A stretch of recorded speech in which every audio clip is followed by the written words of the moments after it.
बिस्मिल्लाहिर्रहमानिर्रहीम। शब बारात और रमज़ान के दरमियान क्या करना चाहिए?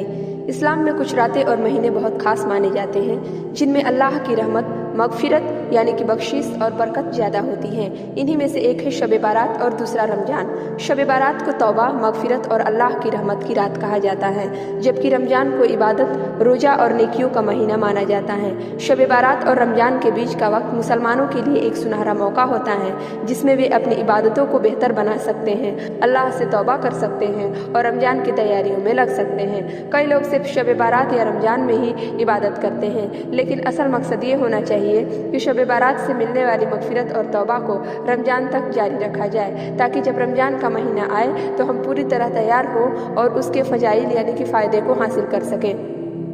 अब सवाल ये उठता है कि शब बारात के बाद रमज़ान तक हमें क्या करना चाहिए। आइए इसे विस्तार से समझते हैं। पहला, अल्लाह से तौबा और मगफिरत जारी रखें। शब बारात की रात को मगफिरत की रात कहा जाता है, जिसमें अल्लाह अपने बंदों के गुनाह माफ़ कर देता है, लेकिन ये माफ़ी सिर्फ उसी को मिलती है जो दिल से तौबा करता है और अपने अमाल को सुधारने की कोशिश करता है। इसलिए शब बारात के बाद भी रोज़ाना तौबा करें, अल्लाह से माफ़ी मांगें और बुरे कामों से बचें। दिल से नियत करें कि आगे की ज़िंदगी अल्लाह की राह में बिताएंगे। दूसरा, 5 वक्त की नमाज की पाबंदी करें। रमज़ान की तैयारियों में सबसे अहम चीज़ नमाज की पाबंदी है। अगर कोई नमाज में सुस्ती करता है तो शब बारात से मिले इस नए मौके को इस्तेमाल करके अपनी नमाज को पक्का कर सकता है। कोशिश करें कि हर नमाज वक्त पर और जमात के साथ पढ़ी जाए। साथ ही तहज्जुद, इस्तिखार और चाश्त की नमाजों की भी आदत डालें।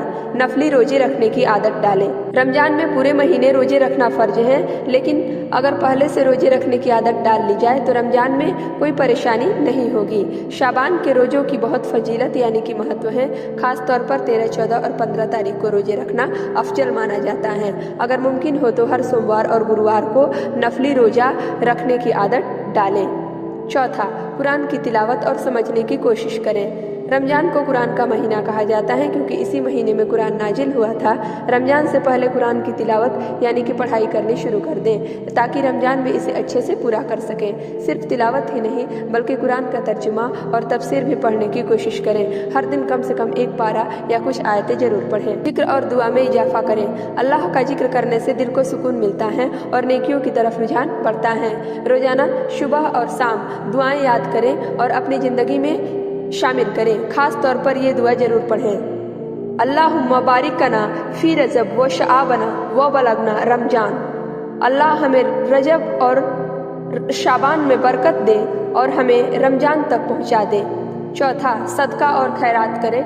रमज़ान में नेकी करने का सवाब 70 गुना बढ़ा दिया जाता है, इसलिए इस महीने में ज़्यादा से ज़्यादा सदका यानी कि दान देना चाहिए, लेकिन इसकी आदत शब बारात के बाद से ही डालनी चाहिए।